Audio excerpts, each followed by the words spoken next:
All right, folks, welcome back to CrimsonCast. Scott here with you. And, it's the season of road trips. I decided to go to Disney World with the family. We have Galen on the road. Galen, you decided to drive to Lincoln, Nebraska. Pretty much the same, right? I mean, it was definitely the place where dreams came true. That's very well. And we're done. We're going to end on it heavy. That's CrimsonCast. We'll see you guys next week. That's a great, well done. Yes, for just a little bit of time, Lincoln, Nebraska was the happiest place on earth for IU football fans. My gosh, that was fun. I mean, I actually had a meeting down in Bloomington, and I drove back, got home at like 3:30. I was like, I'm just going to go in the basement and watch the game, and it's like, it was a fun, my wife came down, my kids are watching. Like, I told her at the end, I mean, wins are fun, but I was like, that was really fun, like planning around a game and enjoying the game and having a good time. And wow, it's like what the other half feels like. Yeah, no, it really was all the way around. I think the whole week, if you were an IU football fan that's been in it for a while and has been paying attention to the team, this was a fun week because I think in the back of your head, you knew that IU had a chance at winning the game. You knew what the implications were. You knew that the game really meant something. Yeah. And it had a real chance at being a pivotal game in, not just the season, but really in the program that Tom Allen's trying to build. And, I had a great amount of fun in the lead up to it. And then, I mean, the drive, frankly, is pretty long, but there were IU fans out there. We met a bunch of IU fans on Friday night out at a bar in Lincoln, and we enjoyed meeting with them and talking with them. There were a lot of IU media out there, and so it was just a really cool experience all the way around. Yeah, I mean, we'll bounce around here. I got to say, I'll start at the end first and work my way back. I would have to say one of the best tweets I saw was from Ross Baker, one of our longtime listeners and friends of the show. But it was like I'm paraphrasing, I don't have it up right now, but it was like, it was like when we got our last first down and all we had to do was kneel, and it was like IU's win probability is 99.5%, but I'm still at 60% because like I still felt that way. It's like we're still might find a way to like fumble the kneel, and then Nebraska's going to run it back. Yeah, no, I mean, I think I talked to several people after the game who were like, I'm still waiting for us to lose. like you just kept expecting something bad to happen all the way up until the point where the whistle blew. And really it was one of those things where the way the game ended, IU really had to make two key plays. They had to stop them on the fourth down, and they did. And then they had to run the clock out, and that required multiple first downs and causing Nebraska to run out of their timeout. And it's the kind of just all of the scars of IU football lore that you've experienced as a fan. You're just waiting for something negative to happen there, and then when it doesn't, you're not really sure how to react. I mean, not in a game like that. Well, one of my takeaways was actually following you on CrimsonCast on Twitter. That I thought was interesting is, basically you started tweeting this right around where the interception happened. We're up 16-14, a tough backwards pass to Whop Phillier, a crazy interception. The ball's just up in the air, which I'll be like, the same kind of play happened later in the game with Nebraska, but of course he brings it back in. Anyway, but they intercepted, they bring the ball down, they score, they go up 21-16. And you start kind of tweeting like, we were both annoyed they knelt, but then it's like you tweeted after the start of the second half, like this is a very important drive, like a critical drive. And it's funny, it seems like all the second half you kept on saying like this is a critical stand for the defense, it's a critical drive for the offense, and you were right, they were all like these critical moments. And it was amazing how many times, I mean, we made a couple mistakes, we had some bad penalties, we didn't always score when we had to or stop when we needed to. But the majority of those critical drives, we ended up doing what we had to do, which is so atypical of IU. Yeah, I'll be honest. When I tweeted that and it actually happened, I was like, well, I got to tweet it again. Like there's a certain right. degree of superstition. It's like, well, if I said it's on you. It's on you. Yeah, it is on me. No, but in all seriousness, I think that IU, all of those drives were critical. All the offensive drives and executing in the second half was critical, and they were critical on defense. And frankly, the defense, even though they did allow 13 points in the second half, the fact that they only allowed a touchdown after Nebraska had really moved the ball well, it was that was the level of crucialness that we were talking about. Like it was the difference between 3 points, 7 points. It was the difference between, okay, Nebraska doesn't convert on this drive versus they do. That level of leverage was present in almost every single drive that IU either was on or was defending in that second half. And those are fun football games. I think, if we had a history of watching Indiana football teams win these sorts of games, I think it's a lot more fun. I think it's a lot less stressful to watch that situation unfold. But it's very much how the second half of the Michigan State game went. It's very much how the second half of the Maryland game went. And, they lost the Michigan State game because there were some of those crucial plays and crucial drives that they didn't end up executing on. But in the last two games now, they've been able to execute those plays. And I think that's really cool to see. Before we talk a little bit deeper of the game, I'm just curious, tell us a little bit about Lincoln, what it looked like. I mean, just watching it on TV, I got to say, Indiana is not normally a big draw in the Big Ten, and Nebraska is a little bit down. But I was, again, the way it looked on TV, I was amazed. Like the place looked packed. It sounded crazy. Like it looked like a great atmosphere. Like I'm curious, what was it like there? It was incredible. I wanted to go to Nebraska ever since they joined the Big Ten, and that got announced in. That was before we started podcasting, right? Well, almost. I know. We've been podcasting for so long that we actually precede Nebraska. But the Nebraska gets announced as a member of the Big Ten in 2010. Their first football season is 2011, and a scant 8.5 years later. But the thing, like you looked at the schedule, and originally IU was supposed to play at Nebraska for the first time. I believe it was in 2016. Right. But that was back in the old Leaders and Legends division alignment. And then when they brought Maryland and Rutgers into the league, of course they reset the divisions. They threw out all the advanced schedules, and now all of a sudden IU doesn't visit Nebraska until 2019. So it had been a long-standing desire of mine to go to Lincoln. And the reason for that, frankly, was, of all of the football towns in the Big Ten, I think you could make an argument that in some order, Columbus, Ohio, the State College, Pennsylvania, and Lincoln, Nebraska, maybe Madison, I guess. You throw those four in, it's like you need to go see games and experience the entire atmosphere at those four places. And Nebraska was the big one that I hadn't crossed off my list yet. And, I mean, it's interesting because the stadium's huge, and it's really vertical. Like, it's like you're playing inside a shoebox. I mean, it's a big shoebox, but it's like everything is straight down from those seating sections. And they just got, the stands are packed in. There's a lot of diagonal stands. It's a really interesting sort of setup. The tailgate scene outside was incredible. We spent a couple hours out there. I was out with the guys from the Hoosier Network. We were filming the tailgate talk, and all these people were just incredibly friendly. I mean, they're far friendlier than any other fans I've met in the Big Ten. They're giving us free food. They're taking care of us. They're asking us where we're from and what we're doing. And then the game itself, I wasn't in a position to really get the full force of the crowd because I was up at the box, but our guy Bailey Wright was down on the field, and he said that the atmosphere was just incredible down there. It's just really loud, all the way up to about that point where they failed on the fourth down conversion, and people started streaming out of the stands because they assumed it was over. But it was a really cool environment. I highly recommend any IU fan go and see a game at that stadium because it's really remarkable. Yeah, I mean, the best corollary, and obviously it's very akin to what we do, but it reminded me of, what we saw in Assembly Hall those early Crean years where, like, we were down, but we would still pack that place even for, like, subpar opponents. So I was very impressed by that because obviously, even when teams are rolling, like when we go to Penn State, I expect to not see a full house just because Indiana's not a draw. So seeing that place pretty well full was impressive.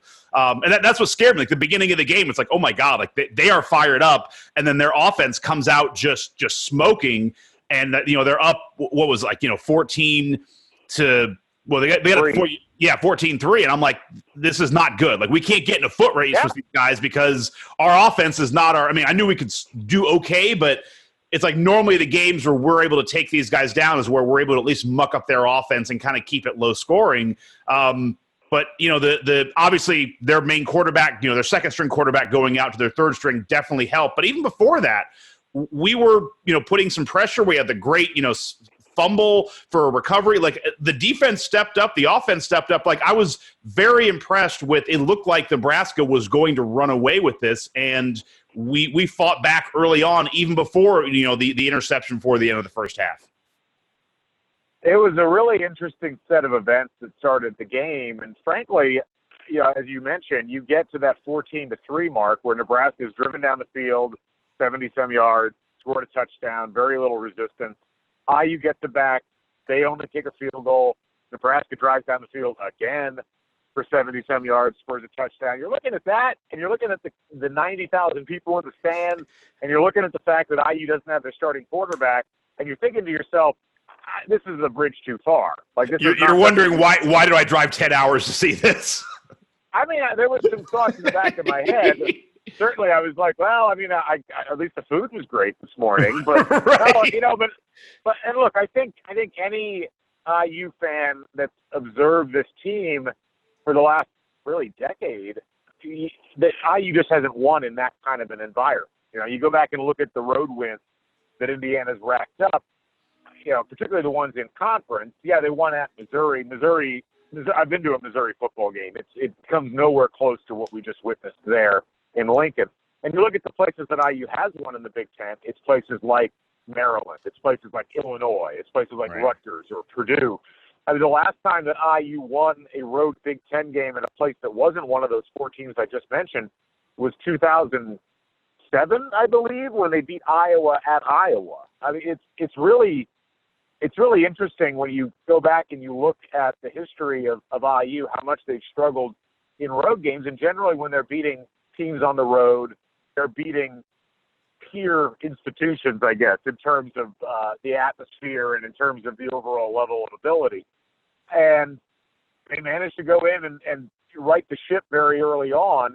It was going to take some time. And I think there's a couple of things that you really have to look at and say that they were game-changing. One of them was, Indiana came in, I think, expecting to run the football because Nebraska did not have a very good run defense. And Nebraska basically looked at the situation and said, well, you don't have Michael Penix in the game, and we don't think Peyton Ramsey can throw on us, so we're going to pack the box and make it impossible for IU to find lanes for Stevie Scott to run through. And that made the running game almost non-existent, except in very special situations. And Kalen DeBoer deserves a tremendous amount of credit for figuring out ways to move the ball and get people into space, get Stevie Scott involved in the game without necessarily having to rely on a traditional running attack. A lot of short passes, a lot of crossing routes, a lot of Watt failure.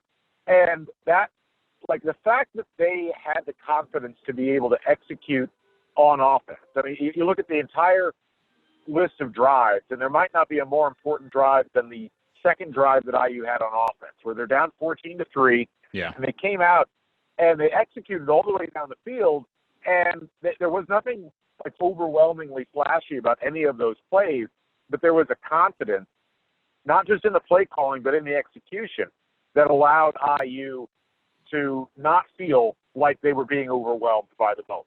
And I think that DeBoer deserves a lot of credit. I think Tom Allen deserves a lot of credit.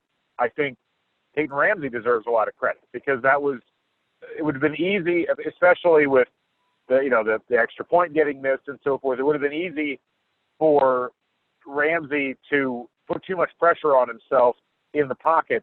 And instead he responded really magnificently and was very, very good at staying within himself, putting balls where they needed to go and using the sorts of things that DeBoer's offense was giving him.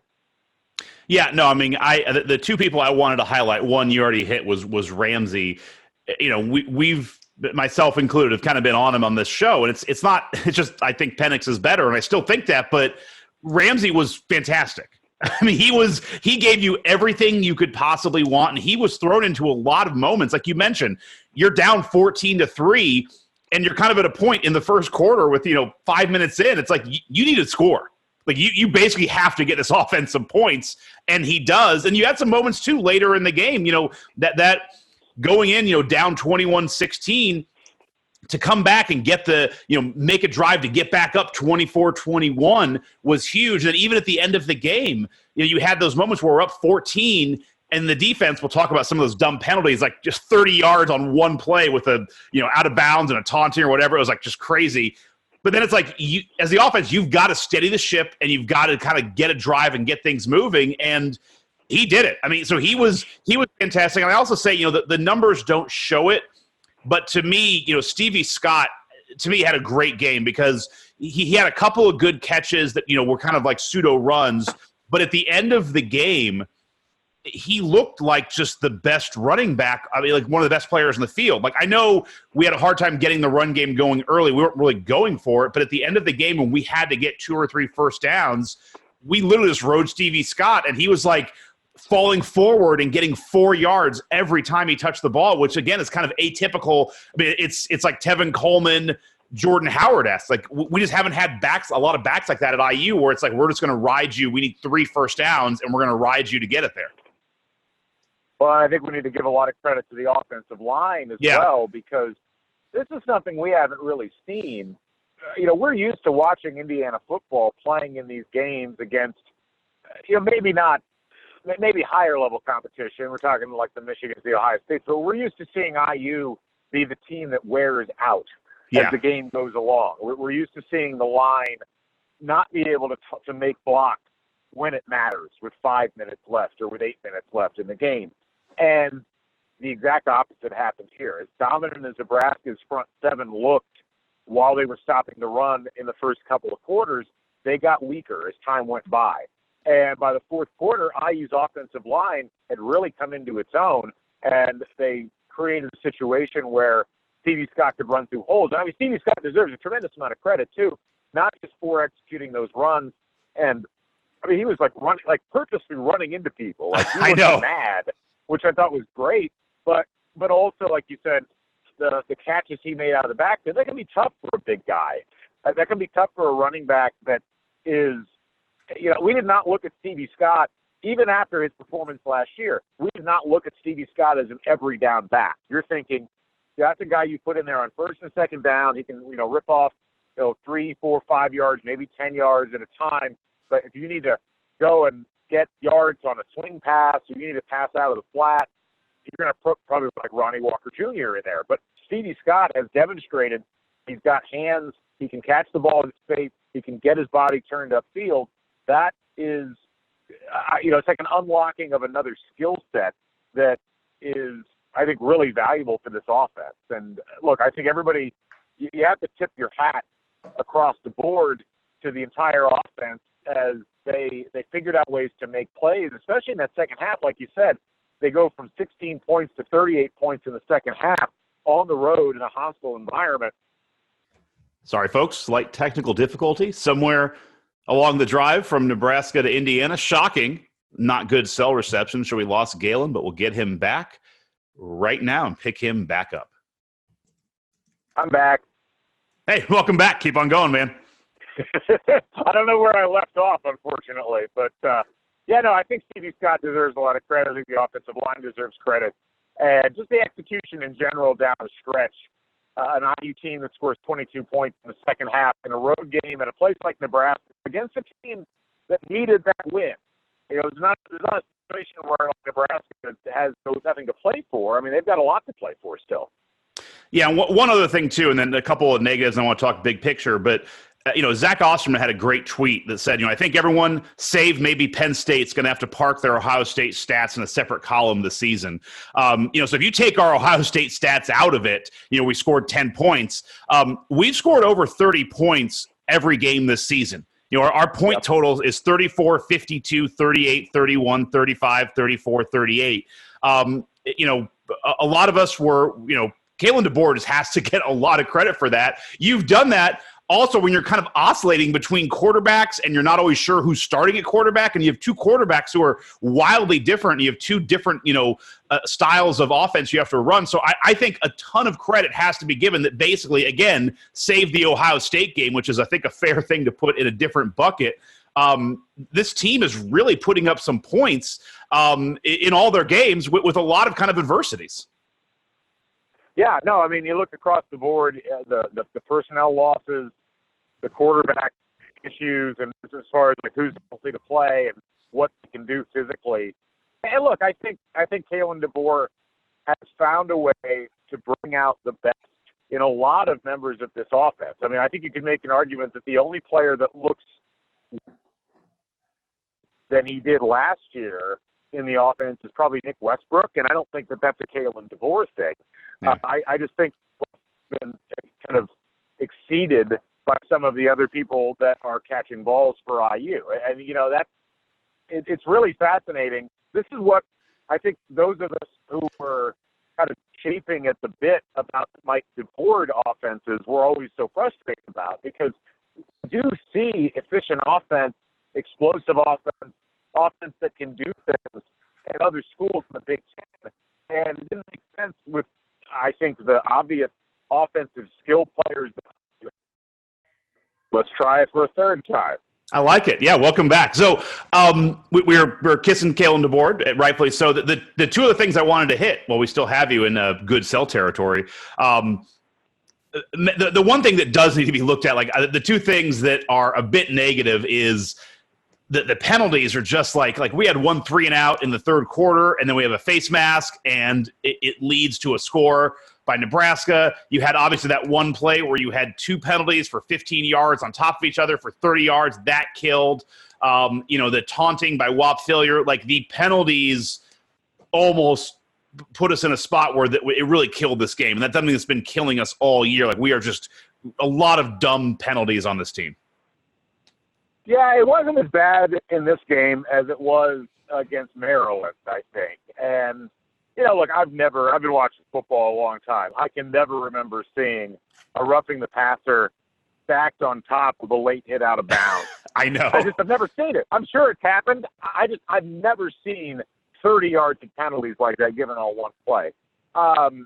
The Whop Failure thing, look, it's a heat of the moment deal. That dude was getting hit. Nebraska was, no offense to Nebraska, there was some dirty plays by Nebraska in this game. There was an uncalled targeting that, got Peyton Ramsey in a pretty vulnerable spot that never got flagged. There were probably 20 holding calls that Nebraska didn't get flagged for throughout the course of the game. I know, it felt like a real screw you to IU that the last play we stopped on 4th down and they call holding. It's like, thanks. Yeah. Like, we could have used that at any other time during the game. Yeah, it's like, oh, you do know what that call is. Well, congratulations, gentlemen. No, but it was one of those deals where, yes, I think that IU is still struggling somewhat with penalties. I did see some improvement this time around. It's still a young team. If you look through, particularly on defense, it is the players that IU is relying on are still relatively young. And that sounds like an excuse. It's just a reality. I think they're still rounding themselves into shape as far as knowing how to play and not commit penalties all the time. And it's going to be, I think we're probably going to have this problem the rest of the year. I don't see this changing markedly, but I do think that it did get a bit better in a more hostile environment than what they faced last week. And so I am at least somewhat buoyed by that. I'll be quick on this because it's just a little bit, but it's like, again, some coaching decisions that are always baffling to me. The thing that drives you and me bonkers, we get the ball, 2 timeouts, 38 seconds to go right before the half. We're going to get the ball the second, start of the second half, and we just kneel it. It's like that always drives. Again, let's not belabor the point, but it's a wasted possession. You should do something there.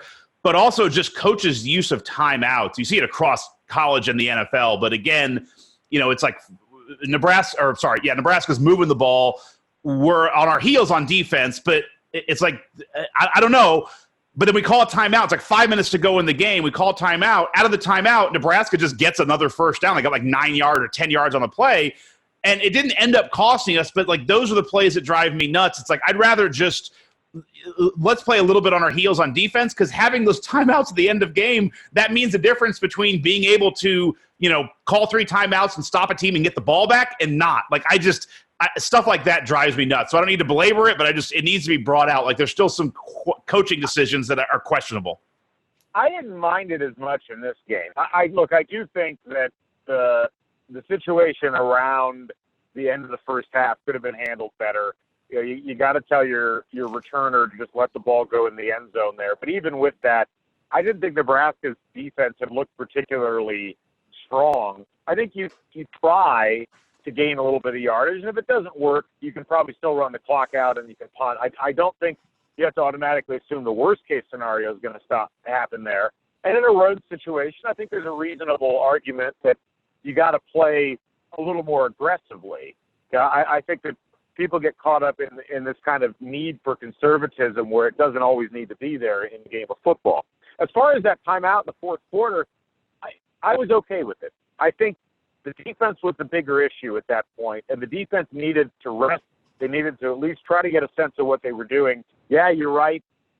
Nebraska came out and got a first down right after that. But I think that the idea behind the timeout there was a lot more solid than some of the timeouts we've complained about in the past, which really have seemed to be more about the offense not knowing the play call, or not being willing to say, all right, we'll check down on this and go to the next play, rather than having to try to make sure the play is 100% right. So I thought that there was actually a lot of improvement made this week as far as the way that Tom Allen used his timeout. So I'll give him a thumbs up on that one.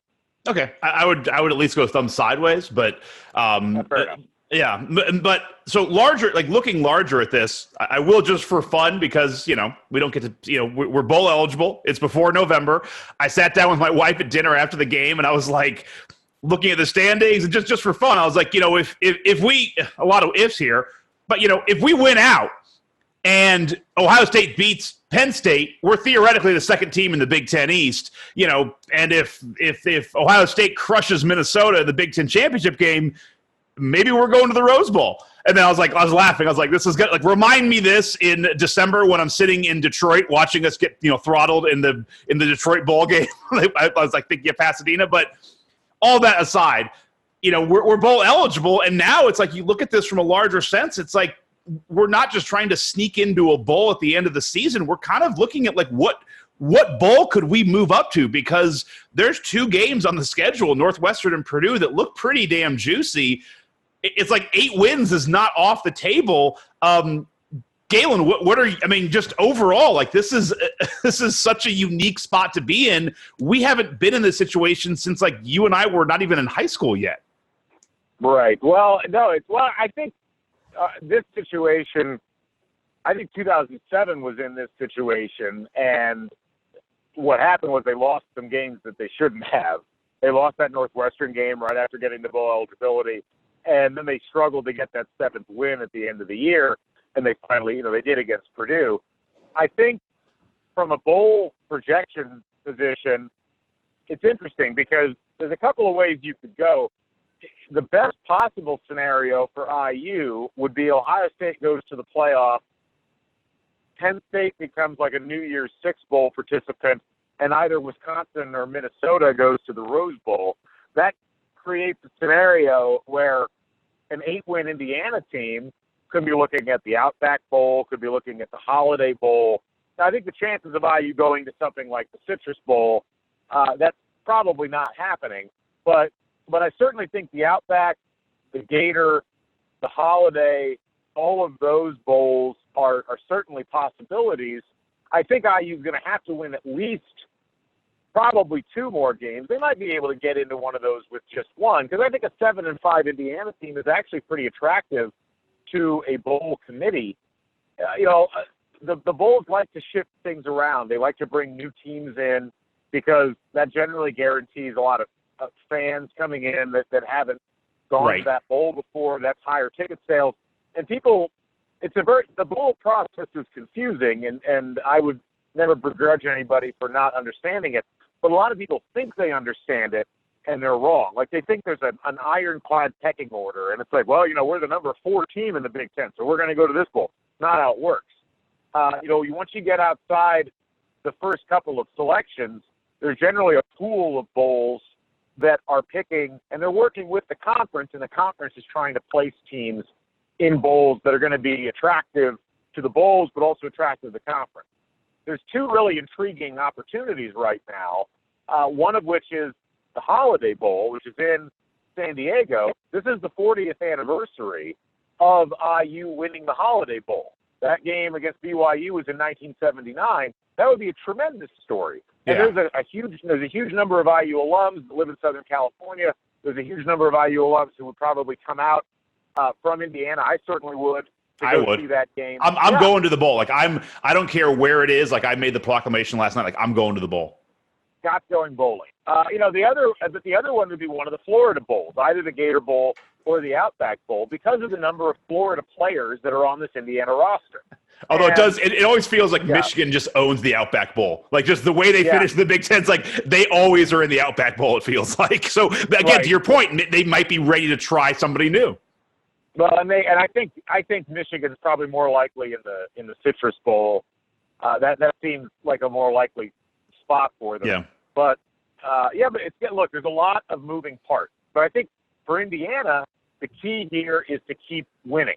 If they beat Northwestern, that's 7 wins, and if they beat Purdue, not only is that an 8th win, that is a winning record in the conference for the first time since 1993. Yeah. And at that point, you're going to be, just in terms of just the pecking order, because there's a little bit of a pecking order in terms of, like, they're not going to pick a 6-win team over a 9-win team. But if you're at 5-4 in the conference, now you're looking at a situation where you might finish ahead of Michigan State. You're probably going to finish ahead of Nebraska. You could finish ahead potentially of Iowa. That helps out significantly in terms of where you could potentially land. And I think there's a lot of good options out there, and I'm really interested to see what happens. IU needs to capitalize on the opportunity. We talked about this a lot, Scott. Like, sometimes teams just get on weird rolls in a season, and it ends up landing them in a bowl that you would have never predicted. I remember Purdue. I think it was Joe Killer's first or second year, and they ended up in, I think it might have been the Outback Bowl. And that was a team that was had won 3 games or 4 games the previous year. But they won games, and they were fresh and new, and they were in the right spot in the conference standings. I think IU's in a position where they could do the same thing. Yeah, no, and it's again, going to a bowl is fantastic. Being eligible this early is fantastic, but it's like it would be really cool to kind of get out of that rotation of Detroit, Nashville, Pinstripe, and Santa Clara. Like that's kind of the bowl cycle that we seem to be stuck in. It's like, all right, we're just eking to get to 6 wins, and let's go to Detroit or Nashville. I'd be fine with Nashville. I just want to avoid San Francisco and Detroit, and I think San Francisco or San Jose, I guess it is, or whatever, Santa Clara, IU's already been there. I don't see the Big Ten saying, let's send IU back. I think the same thing applies to the Pinstripe Bowl. Even though that was 4 years ago or whatever it was, I guess it is 4 years ago now. That's a little bit more likely that they might get sent to the Pinstripe Bowl, but I really think that as long as IU's at the 7-win mark, they've got a really good shot at Nashville or Jacksonville, and maybe something even better than that.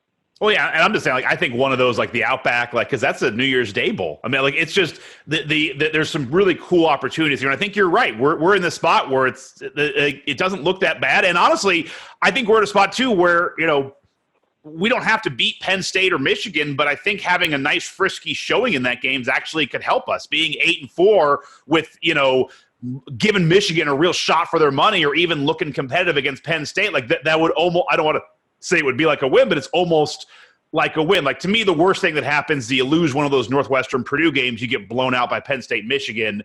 I think then it's all right, I know, but the thing of it is, and I was thinking about that last night. Yeah, that could happen, but I think this IU team has played well enough to allow us to give them the benefit of the doubt. And I think this IU team has done well enough, especially those offensive numbers you rattled off earlier, the number of games that IU has scored 30 points or more. The chances that they're going to get just completely shut down by any of the teams down the stretch, with the possible exception of Penn State, it seems relatively low. And so I look at that and I say that Northwestern team is not good. They've scored like 13 total points since October started. And they got shut out at home by Iowa yesterday. And they're going to turn around on the road and go to IU and play against a young, hungry IU team that believes in themselves, and IU's going to just like trip over themselves in that game. It seems a little unlikely this year. So yeah. I could be wrong, and we've certainly seen the rug pulled out from under the team and the fan base in the past. So I'm not saying that it can't happen. But yeah, you're very confident. You're very confident. It makes me nervous. When you look, I mean, it's not, well, because it feels different. It really does. Yeah. Like, that's the thing about, I've watched every minute of football this team has played so far this year, and there is a different feeling with the way this team plays. Doesn't mean they're perfect. Doesn't mean they're not going to still make mistakes.